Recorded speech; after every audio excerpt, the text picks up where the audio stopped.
Hello hockey fans, and welcome back to another video. When you think of current NHL players who have recently become a shell of their former selves, it won't be long until Alex Galchenyuk comes to mind. As a third overall draft pick who produced impressive numbers early in his career, Galchenyuk was seemingly destined for greatness. Yet in more recent seasons, his lack of consistency and his declining play has seen him go from mainstay in Montreal to joining 4 different NHL teams in just 2 years. So why has Galchenyuk experienced this fall from grace? Why has he found himself on the trading block so many times? Why has he been unable to repeat his 30-goal performance from just 4 seasons prior? Well, in today's video, we're going to try and figure this out, as we attempt to answer the question, what's happened to Alex Galchenyuk? So let's begin by examining Galchenyuk's entire NHL career up until this point, in order to understand how he rose so high, and what caused things to take a disappointing turn over the last few years. The third overall pick of the 2012 draft by the Montreal Canadiens, Alex Galchenyuk would join the Habs roster for the following 12-13 season, and immediately prove that he was worthy of such a high selection, as he scored 9 goals and 27 points in 48 games during the lockout-shortened season, giving Habs fans a glimpse of the dominant player that he could become over the next few years. Galchenyuk's sophomore season in the league would be limited to just 65 games due to injuries, yet he would still improve on his rookie year, by potting 13 goals and 31 points, once again producing impressive numbers as a teenager and showing the potential he possessed to become a star in the league one day. Not only that, but he also scored 3 points in 5 playoff games in each of his first 2 seasons in the league too, which led to even more hype and even higher expectations from Habs fans, as they believed they had finally found their top-line, go-to guy on offense who could put up points and step up his game when it mattered most, something the organisation had been sorely lacking for many years. Speaking of stepping his game up, from his third NHL season onwards, Galchenyuk would solidify himself as a legitimate scorer in the league, as he notched 2 20-goal seasons and 2 50-point seasons, en route to scoring 86 goals and 197 points in 305 games over the next 4 years, including a career-high 30-goal, 56-point season in 15-16. Despite becoming one of Montreal's top 3-point producers in each of his last 3 seasons, and putting pen to paper on a 3-year, $14.7 million contract just a year prior, Galchenyuk's time in Quebec would soon be coming to an end, as he was traded to the Arizona Coyotes on June 15, 2018, in exchange for winger Max Domi. Not exactly what he expected, given he was coming off his second 50-point season, but no matter. The 24-year-old had shown all the signs of being a mainstay in a team's top 6, and had the chance to elevate his role even higher by becoming an integral part of Arizona's roster as they looked to become a legitimate cup contender in the West. Unfortunately, this move to the desert would signal the beginning of his decline. Once he had joined the Coyotes, Galchenyuk looked to finally emerge as a star in the league by taking his production to the next level and becoming an important member of the roster both on and off the ice.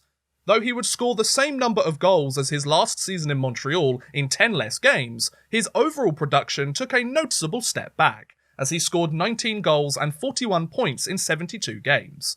These numbers were a little disappointing, sure, but he did tie the team lead in goals and was 3rd place on the team in scoring, so he played pretty well for a Coyotes team that can be best described as rather mediocre.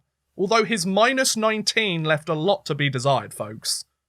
Though his game was clearly still a work in progress, there was plenty to like about Alex Galchenyuk's first year in Arizona. It was his first season in a new system outside of Montreal, and he was one of the Coyotes' only real threats offensively. And besides, now that he was comfortable in his new surroundings and had finally settled into Arizona life, Galchenyuk showed all the signs of returning to his previous career highs or even producing a breakout year once the following 1920 season kicked off.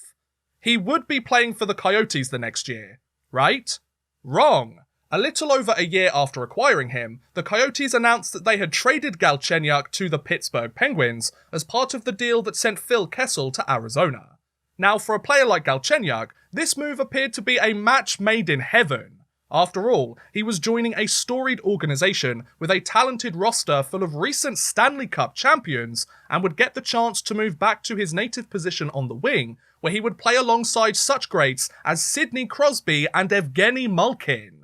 So, would Galchenyuk reap the rewards of this newfound opportunity and find great success in Pennsylvania? No, quite the opposite actually. As the 1920 season got underway, Galchenyuk would don the black and gold jersey for the very first time and look to produce a career year in Pittsburgh as he entered the final year of his $4.9 million a year contract.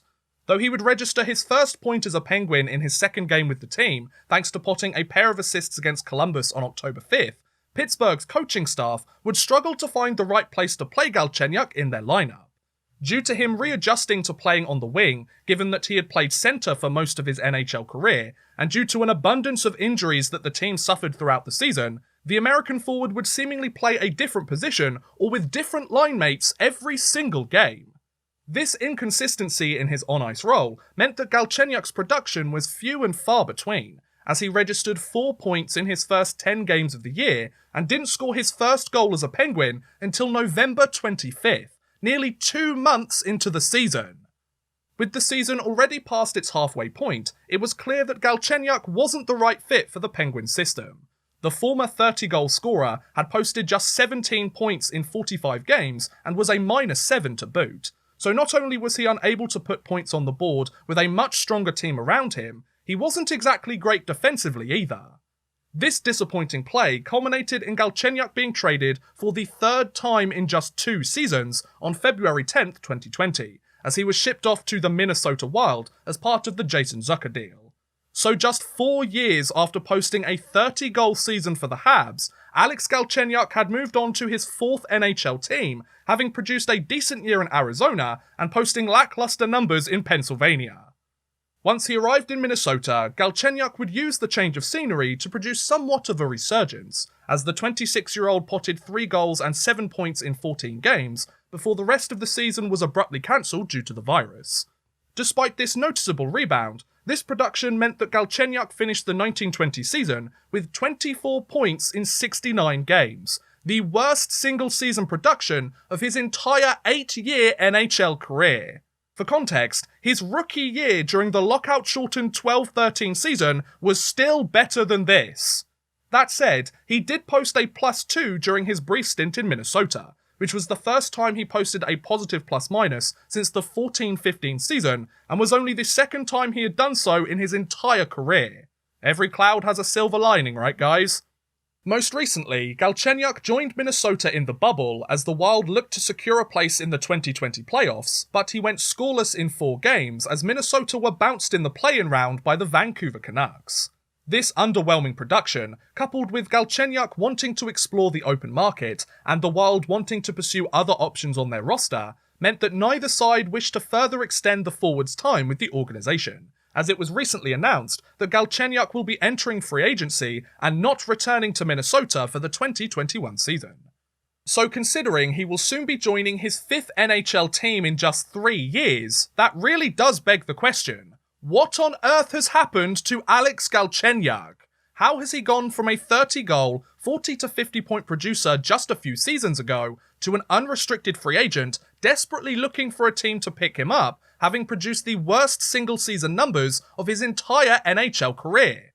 Well, in my opinion, I think there may be several different factors that have created this outcome over the last few years. Firstly, I wouldn't be surprised if Montreal trading Galchenyuk back in 2018 affected his confidence or his mental side of the game a little more than he or anyone else was expecting. Of course, being traded is all part of the business, and is a likely situation for the majority of players who spend considerable time in the league, but think about where Galchenyuk was in his career before the trade. He was a former 3rd overall pick by the team, had spent his entire NHL career in the Bleu Blanc et Rouge, and had produced 4 straight 40-point seasons before his 25th birthday. He was already one of Montreal's best players offensively, and was well on his way to becoming a leader for the franchise, both on and off the ice. Finding out that you have been traded by the only team you have ever known, a team you have been a part of as you have grown up from a young, immature teenager to a mid-20-year-old man, must have been a tough pill to swallow, especially when you've been such a driving force for much of the team's success in recent years. Do I think this trade affected him much as time went on? Of course not, especially since he's been traded twice more since then, but considering his move away from Montreal was what first sparked his descent to where he is today, there's got to be more to it than purely coincidence, right? Also, Galchenyuk's inability to become a more complete 200-foot player has really held him back from becoming a star in the league when he's scoring and a valuable member of a roster when his numbers drop. After all, his offensive production might have been impressive in the past, but he doesn't kill penalties, he's pretty mediocre defensively, and he's a -58 over his 500-game career. This sole focus on putting up scoring numbers at the expense of playing a better all-round game might have worked for him early on in his career, but in the year 2020, every player has to be willing to backcheck and work hard in the defensive zone, something Galchenyuk has shown himself to be unable or unwilling to do for the majority of his career. Not only that, but Galchenyuk's play has been criticised for not being able to adjust when he's played on the wing instead of at centre. For example, in Pittsburgh, Galchenyuk would often let his instincts as a centreman kick in, and he would drift to the centre of the ice when on the rush or in the offensive zone, instead of crashing the net or playing along the boards. A tendency that made it difficult for him to play with a guy like Evgeny Malkin, as Malkin needs his wingers to open up space for him down the middle so he can work his usual Russian magic. Obviously, it doesn't help when you're changing position or getting new line mates practically every game, but Galchenyuk has had extensive experience of playing on the wing throughout his career. It shouldn't be too difficult for him to figure out at this point. So to put it bluntly, Alex Galchenyuk is an incredibly useful player when he's putting points on the board and leading his team in scoring, but when he hits a cold streak, he doesn't contribute enough in the other areas of the game and is considered an expendable asset, evidenced by his several trades over the last few years. In order to be at his most effective, Galchenyuk needs to play a big role in a team's top six and have the puck on his stick more often than not. But if his performance hasn't justified a bigger role on the roster, or he is in the coach's doghouse, he doesn't get the chance to play in as many key, high-scoring situations, so his production, and therefore his overall usefulness, drastically declines.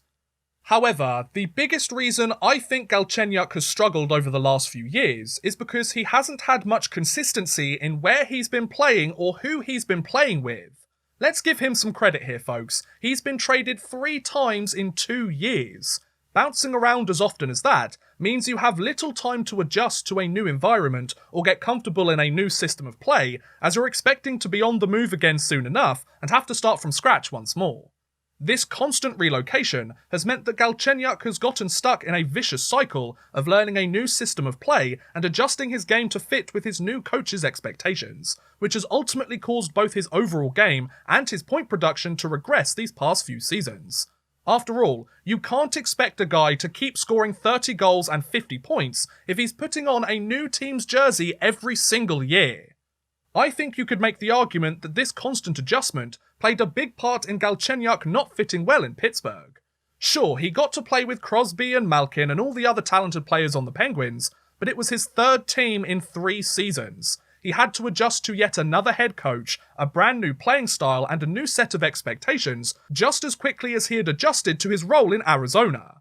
Being moved up and down the lineup every game also meant that there was no consistency in who he was playing with either, and it was tough to be as productive as he had been in years past, or find any lasting chemistry with his line mates, as he likely wouldn't be playing with them the next game. Whether it was this constant adjustment, the coach expecting a lot out of him given his track record in Montreal, or him simply having a down year, Galchenyuk just wasn't the right fit with Pittsburgh, so off he went to Minnesota, where the cycle once again repeated itself. So where does Galchenyuk go from here? Well, considering free agency begins on Friday and Galchenyuk's contract will be up, I fully expect to see him playing in the NHL again next season, but he won't be making nearly as much money as he did over the last 3 years. Given his recent performance, Galchenyuk will likely sign a 1-year prove-it deal, but who he will sign it with really does intrigue me, I must admit. On the one hand, I could see him going to a rebuilding franchise, as he could become part of their long-term plan if he plays well enough, since he's only still 26 years old. But on the flip side, I could also see him signing with a contender who wants to keep costs down given the flat salary cap, and is in need of a low-risk, potentially high-reward signing to bolster their depth. Either scenario is just as likely in my mind, so I guess we'll have to wait and see, folks.